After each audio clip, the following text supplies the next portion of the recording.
Now we're currently driving for dollars, looking for our first multifamily deal.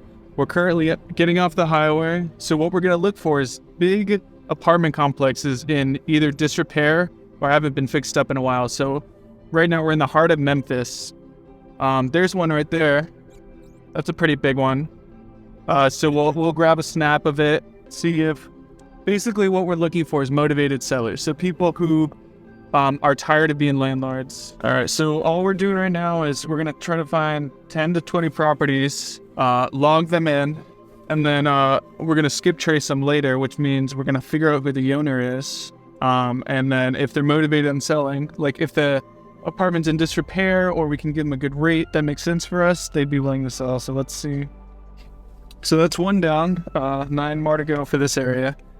So what we'll do is we're just getting big multifamily. We're aiming for 25 unit and above, maybe even 100 unit, because the way it works is if we can find a good deal, basically we can make anywhere from $100 to $300 per unit per month in positive cash flow. So that's like net. So for instance, let's say we find 100, that means we can make from anywhere from 10 to 30,000 per month in net. All we have to do is find the right deal, the right motivated seller, and funding for it, and then that's pretty much it. So that's what, if you're familiar with Grant Cardone, that's what he does. He finds big places that he can either fix up or that are already fixed up. He can get a good deal. Anything like 25 unit and above is our goal. So there's two main differences. There's a single family, which is usually just like one home residence. Then there's multifamily, which is anything more than one unit. And then commercial real estate usually starts at 5 units and above. You know, residential loans, you can usually do a single family, a duplex, triplex, or quadplex. And then 5 units and above, you normally have to get a commercial loan. It's just in a different bracket. And there's usually more favorable rates for commercial real estate because it's incentivized as a business rather than a dwelling you're going to live in as a primary. Stressed big apartment complexes, or even just apartment complexes that are nice that the owner wants to get out of. So maybe wondering, hey, Ian, we started off like doing wholesaling for like really distressed single family. Then we started looking at lease sandwiches for more luxury properties. Now we're bumping up even higher to multifamily units. Why are we keep changing? Well, we want the biggest opportunity. So the biggest opportunity is the ones that will generate you the most money. They might take longer to set up, but if you can set up big opportunities that cash flow a lot for you, like let's say we find 100 unit where we can make 10 to 30K per month in positive cash flow, that is a 6-figure income just from one deal. Where to do this similar thing, you would have to find like 50 to 100 deals in the single family world, or lease sandwiches about the same. So that's why we're doing this, right? Because we're looking for the biggest deals possible. But we gotta, our big problem is we keep hopping from thing to thing. We need to stay on something long enough to start seeing results before we pivot. The reason why we're doing this alongside lease sandwiches is our mentor is trying to get into multifamily. So Kurt's trying to go from single family to multifamily. He currently has like 30 single family homes, so he wants to start expanding on that. So that's why we're doing this as well. And then we're also, of course, still cold calling for lease sandwiches. So that's like one stream of income is real estate, those two fields. And then our second mainstream until we get the social media rolling is doing social media for other companies. So you might see us door knocking car dealerships or calling up other real estate investors who we can help them with their content too. What we're trying to do is just hit our break evens right now. Our break even is $6K a month right now. So we want to hit that minimum so we can make sure all the employees get paid. And then we really want to expand to maybe 20 to 30K a month minimum so we can have some cash flow to play around with for building out our other projects. And so the fastest way to get there, of course, is those big multifamily deals. Is this one or is this a... This is our school. Okay. Did we already get that big building back there? No, we didn't. Okay, so we'll go plan those. So we're just looking for as big of opportunities as possible. They might take a little bit longer to set up, and they might take more money to get into the deal. But that's just you leveraging OPM, which is other people's money. So if the numbers make sense, if it can be profitable, we could find investors willing to fund the deal. Just like we can find investors, for startups. Like I'm currently looking into venture capitalists for my engineering project. If your numbers make sense, if the deal's big enough, then investors would be willing to fund it, just like they're willing to put their money in the stock market. It's the same thing. This is a nice building. Didn't this over Snowby? All right. You think this apartment complex up here? Yeah. I think that's long she did. Are you sure? Check. Oh no, I think it was back there. No, that's not the one. It was a big house on here. That's a different. This is a different one. Yeah. But we'll grab this one too. So it's Parkway House, 1960. Remember that name? Parkway House, 1960. Spec out. Are we still in that area? Yeah, we on the same street. We have enough North Parkway Street. We still on North Parkway Street. So basically, you went that way and then you came back. There's one too. That's a little smaller though. That's multifamily. It's either a church or a multifamily. You still rolling? Yeah, I'm still rolling. All right. Let's grab a snag of this. Keep going. 1960 Parkway House. Let's try to get out. Oh yeah, this is a big one. This is probably like 100 unit plus.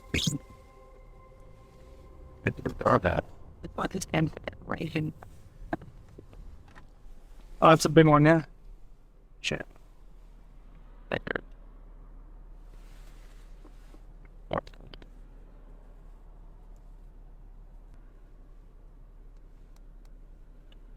All right, that's 3 down. So what I'm doing is, snapping a picture of the area and the address I think it is. Because and I'm just adding that to the list. So what I'll do afterwards is go on LoopNet, see if it's already for sale, or go to a skip tracing website where I type in the address and it tells me who the property owner is. And you can do that for free through truepeoplesearch.com. And then we did the same thing for the wholesale deals. So then what that will do is it will give us a number to call to see if the seller would be willing to sell at the right price. Or if it's already on LoopNet, that means they're trying to get rid of it. So we'll see. The only problem with LoopNet, it's like the MLS for Zillow, where it's already on the market. So, other investors will be looking at it too. But that's not necessarily a problem. All right, so let's keep looking. Okay, so the MLS is like Zillow, right? So when you're looking for a home, you go on Zillow and you find something. LoopNet's the equivalent for commercial real estate. And if it's already on the MLS, that means the seller's like, okay, I'm ready to sell now, putting it on the MLS. So all the investors will see that. They can bid on the properties if the numbers make sense. The beauty with this strategy, which we'll still do those if there's a property that makes sense that we can find on the MLS, we'll still do that. But the beauty of this strategy is we have no competition right now because no one's really driving for dollars in the commercial real estate area.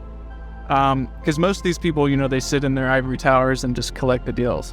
So, this is, you always try to find your, differentiating factor. What will break you in? This must be roads up here.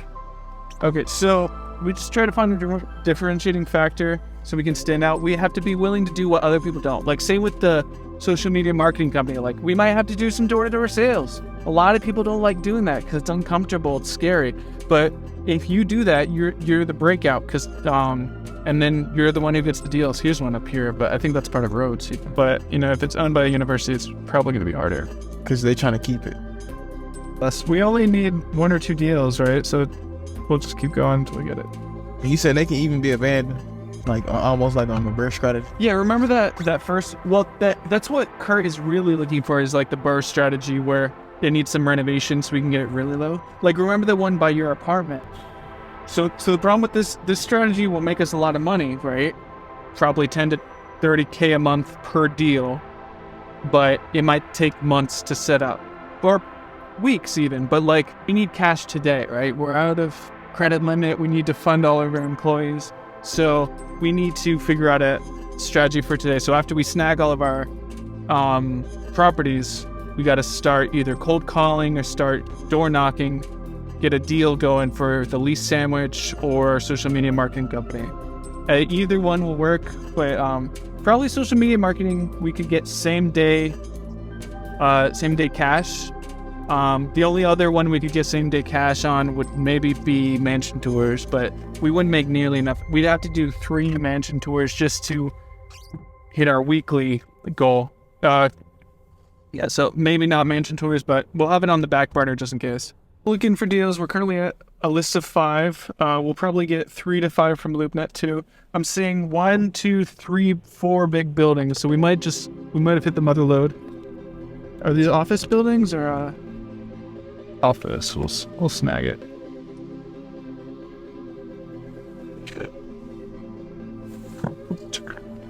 Yeah, I think this is back area out.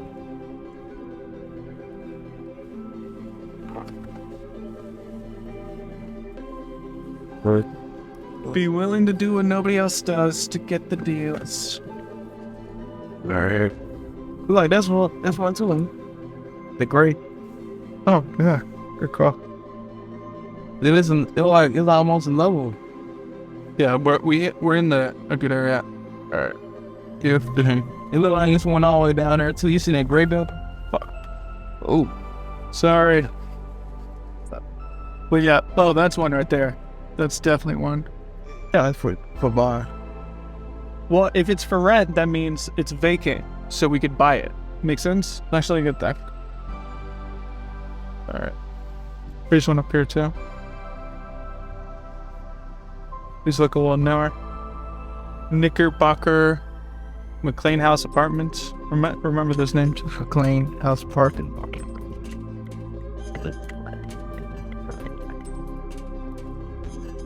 Boom. Here we go. Look at that big one. This is a big one. I think it was called Nico or something. Nico? I thought it started with a K. So we just hit 9. And there was some back that... Remember that road we were on? There was like 3 or 4 we forgot to grab. So we'll do that on the way back. This one. Yeah. So we'll grab that after we take a bite to eat. And then we'll start cold calling.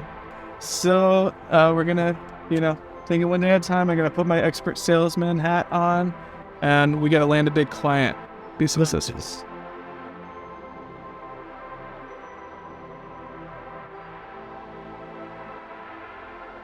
So we just took a little food break after we hit our first list of 10.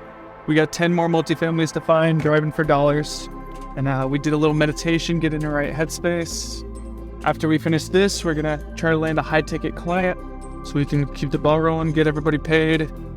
And hopefully we can land a big car dealership client too for like 10K. That would be really nice. So hopefully through this video, you learned the best way to drive for dollars. Just the importance of taking action, right? It's just so important to take massive action and you'll get results. Here's another one. 4.51, 268, yeah.